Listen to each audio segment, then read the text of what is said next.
Hello, I'm Red, and today I'm going to be reading some r/NuclearRevenge. This is a really long one, okay? So get settled, get comfortable, and here we go. My girlfriend cheated. I never let her forget. To this day, a good revenge story gives me a warm, bubbly feeling inside. I believe it comes from this college experience years ago when I got revenge on my cheating girlfriend, and it felt good. I know I'm not supposed to enjoy it, but I can't deny how satisfying it feels. It's probably one of my favorite feelings in the world, even though I'm ashamed to admit it. I don't tell the story often. It's so extensive and honestly just makes me look bad. I'm going to try my best not to paint a picture where my ex looks as bad as possible and me as innocent as possible. I want to write this as accurately as I can, even if it makes me look bad. A bit of context and backstory. At the time of this story, I played Division I NCAA basketball at a school, so I traveled a lot, weekly in different cities and states, and my entire life revolved around this. During the events of this story, I was in the early stages of a horrible drug and alcohol habit. Years after this story, I ended up getting sober and joined a program whose name you can find at the front of almost any phone book. I'm sure many people reading this are also sober and will understand how we addicts, alcoholics can be. This story is an effort to explain a character deficit that manifested from the events in this story that led me down a very dark pathway. However, I don't mean this story to come off in a self-pity kind of way. Lastly, I was always a good kid. I was never troubled. My upbringing was very difficult, but I was able to keep an overall kindness in my spirit to other people and almost always did the right thing or took the high road. When it came to dating, I knew people cheated in relationships, but at the time of this story, I always chalked it up to other people not doing things the way I did. I never really thought it would happen to me. I always thought that because I was a 5-star boyfriend and my amazing choice in women, infidelity would never be a part of my dating journey.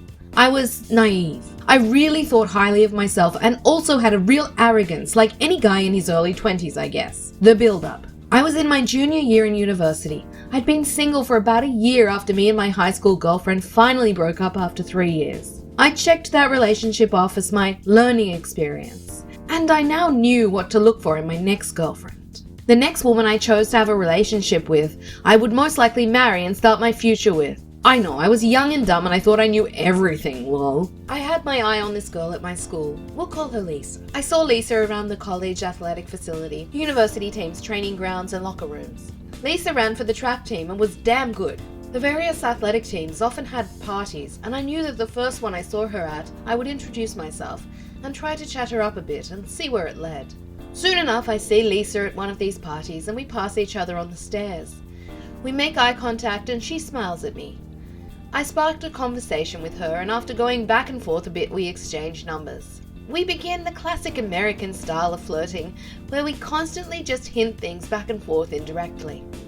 We slowly progressed the relationship in this manner for weeks, sending texts back and forth, hinting that we were interested in each other, but also playing it cool and not let the other person know we had a crush on them.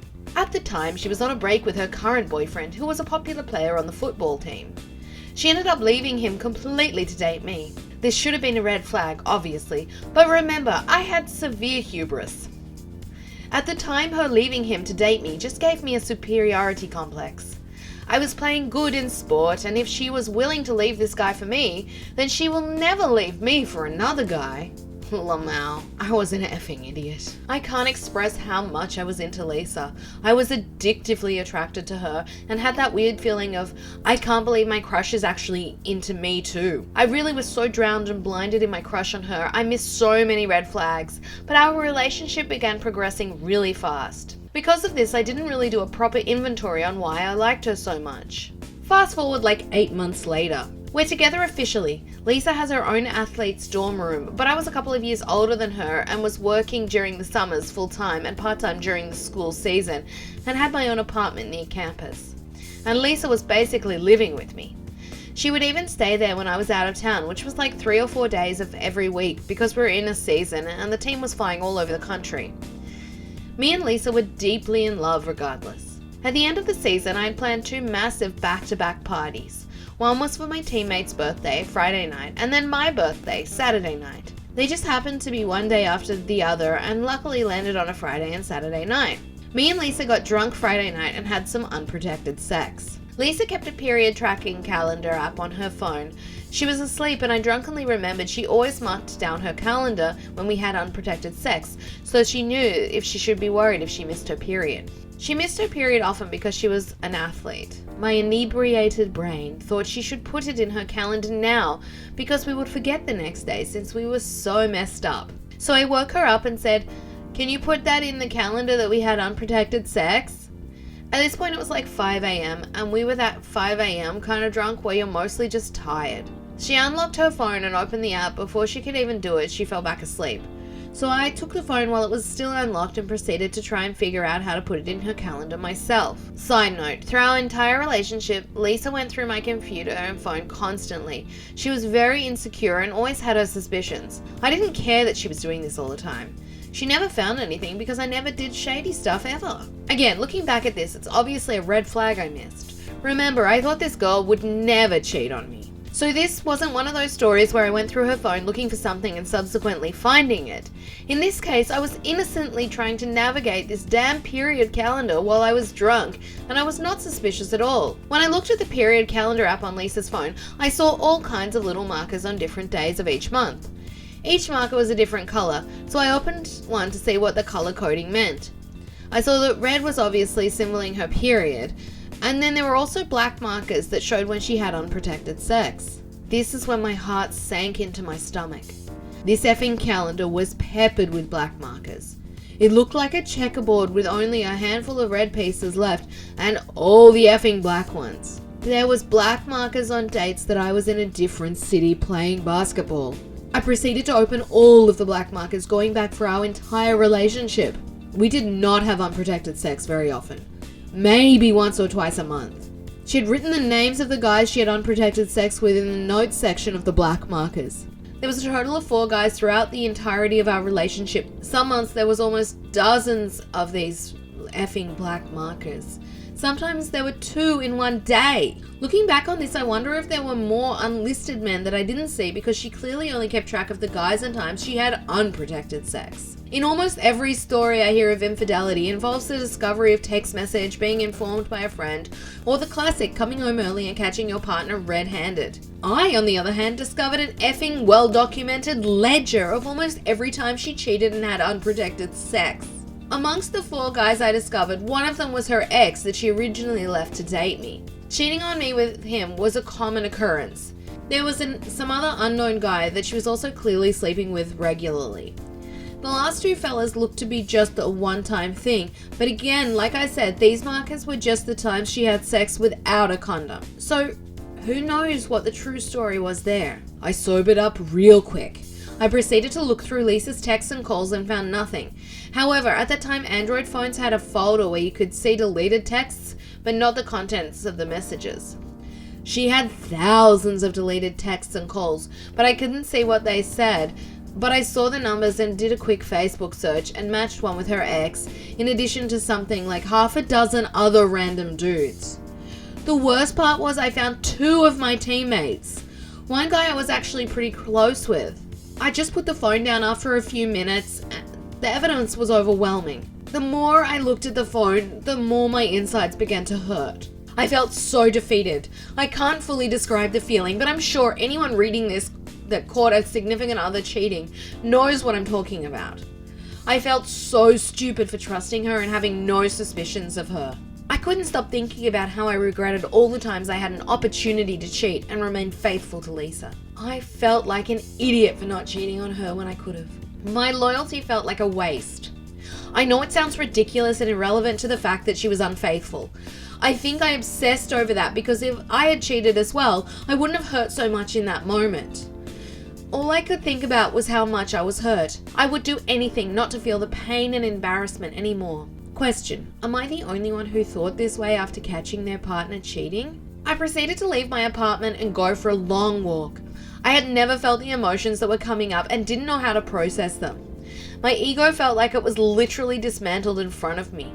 I wasn't sure what to do and I was too embarrassed to tell anyone. My sadness quickly turned to anger. I knew I was going to get my revenge. I just didn't know how. I was seething with rage and wanted to make sure she never recovered from this. My roommate teammate, and best friend at the time, who was sleeping on the couch in my living room, we'll call him Bono, called me shortly after I started my walk. I answered and he asked where I was. I asked him to keep this between us and told him what happened.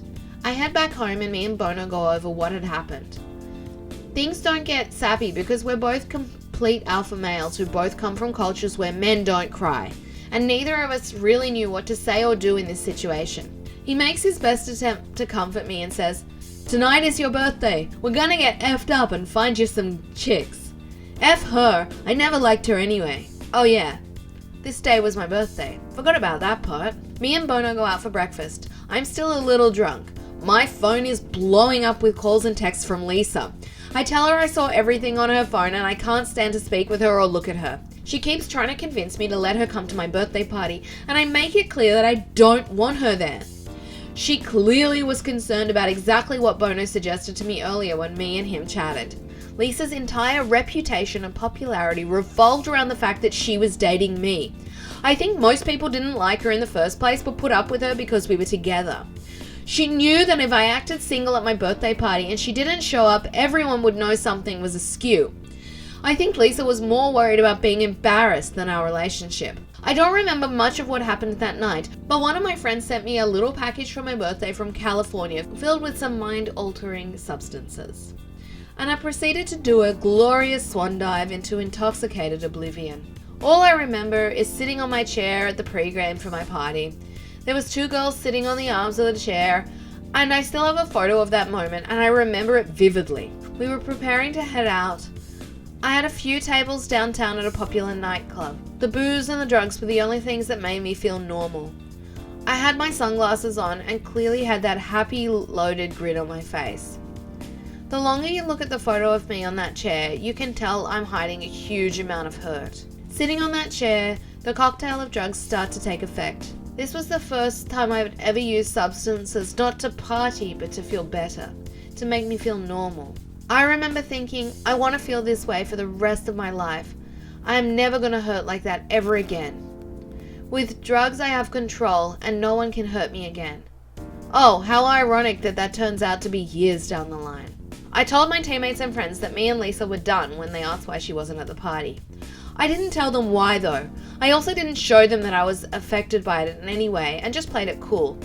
I tried to focus everyone on the party ahead of us. The revenge. So, this is one of those revenge stories where it was only half planned. I knew I wanted to get revenge on Lisa for hurting me so much, but I kind of just improvised as opportunities came up. My original kind spirit had died at my birthday on that chair. All my morals went out the window. I never cheated in relationships, therefore I believed I would never get cheated on. I realize now how dumb that is, but that's what I thought at the time.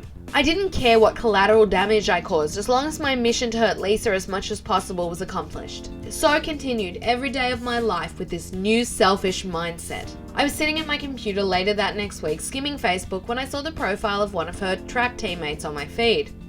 That's when I had my first vengeful idea. I decided I was going to attempt to get her teammates to bite the bait that I was about to cast out in the water. Though I didn't have proof she hooked up with my teammates, she was clearly trying to hide conversations between them. So I was going to see how many people who were close to her I could passionately hug. Luckily, I had more options than she had when cheating on me.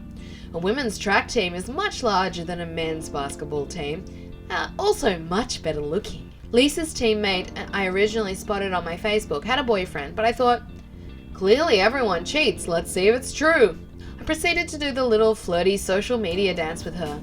You know, the one where I like a couple of her photos, she likes a couple of mine back, I shoot her a message, and bam!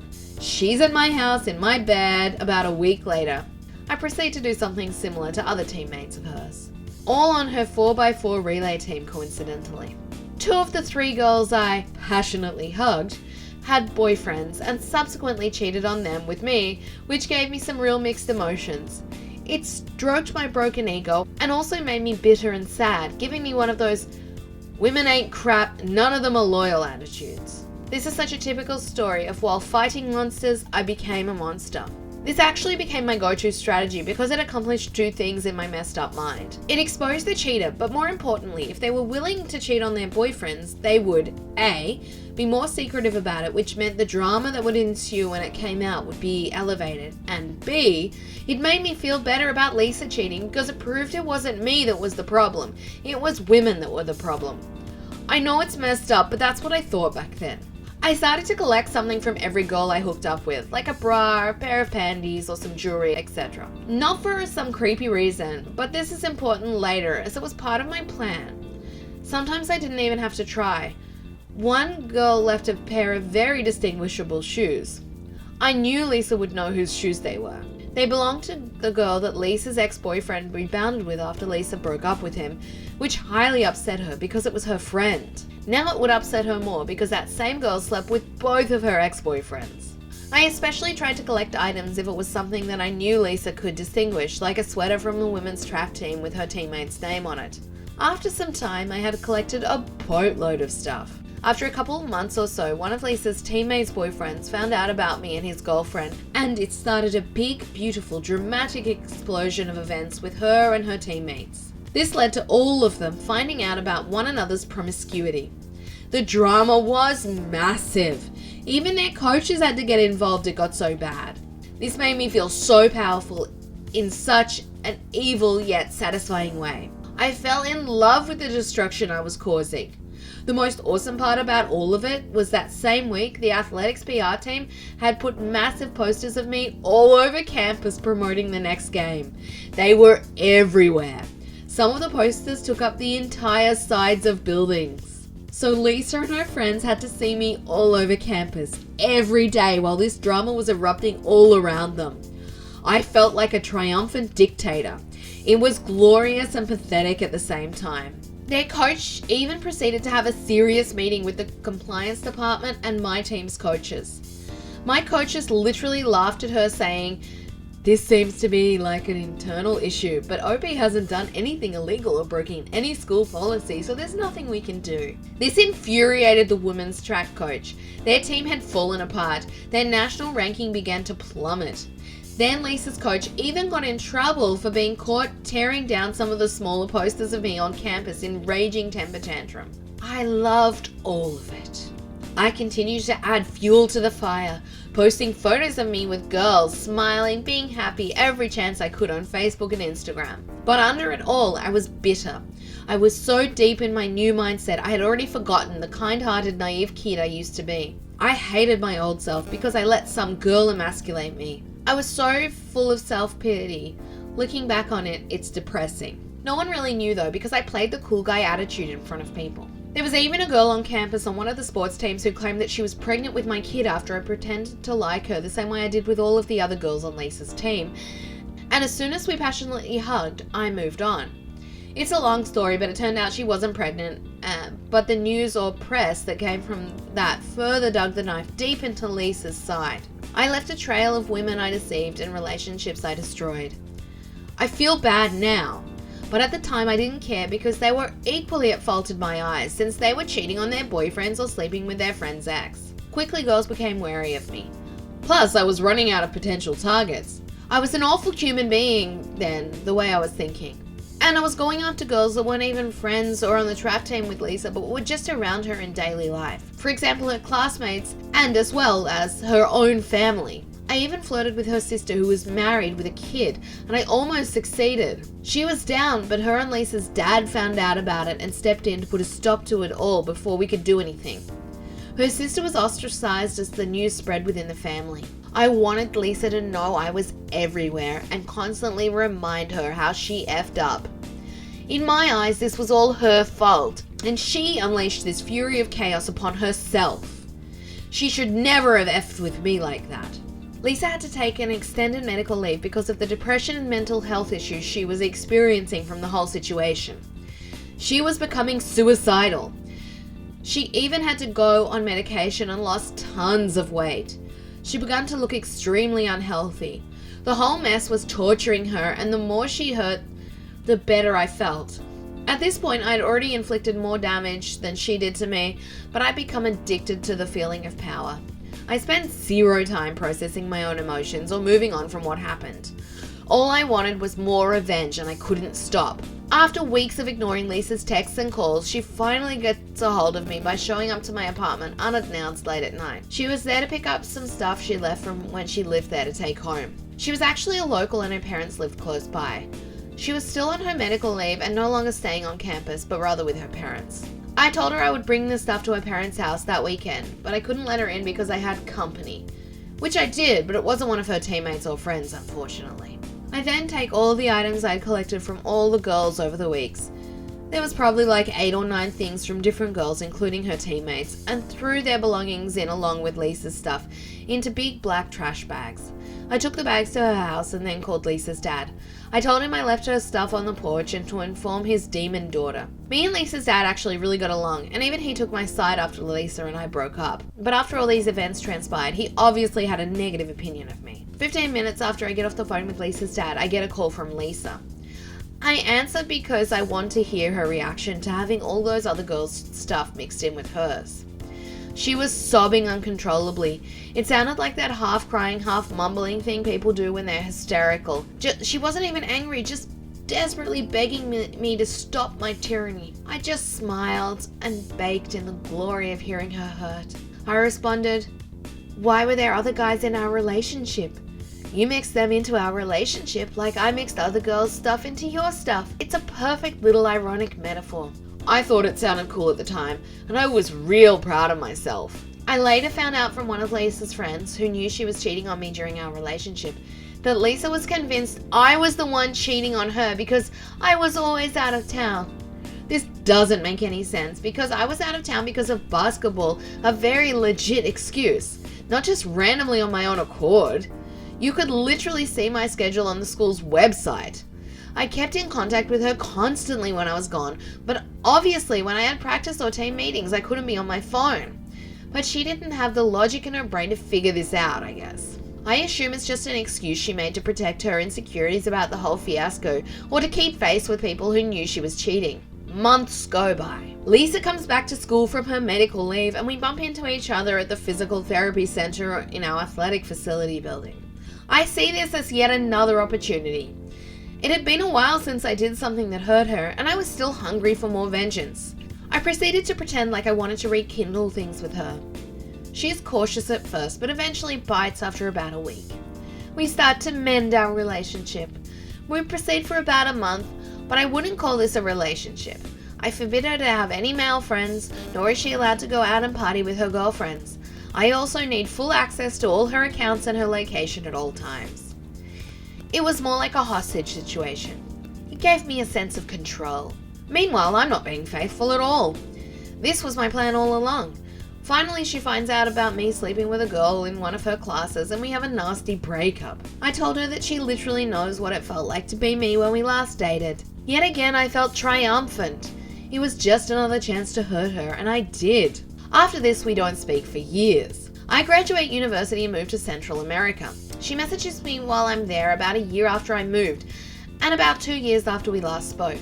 At this point, my life has become that of a real degenerate. I'm doing copious amounts of drugs on a daily basis, and about 75% of my life was involved in some sort of illegal and nefarious activities.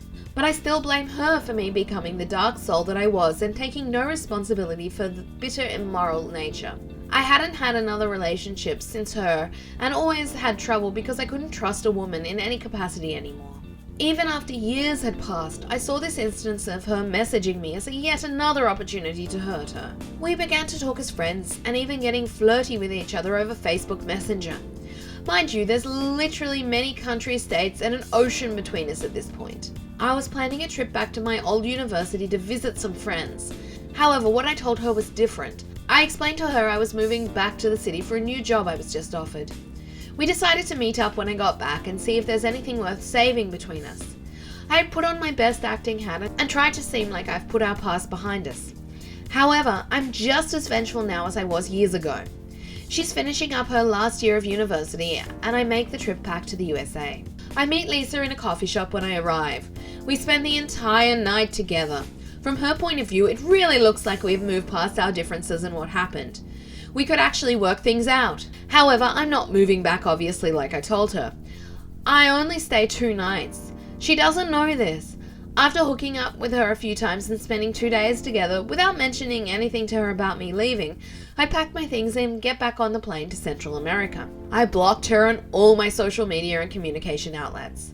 This time I could only fantasize about what happened to her when I disappeared after she thought I moved back, and supposedly was ready to give our relationship another try.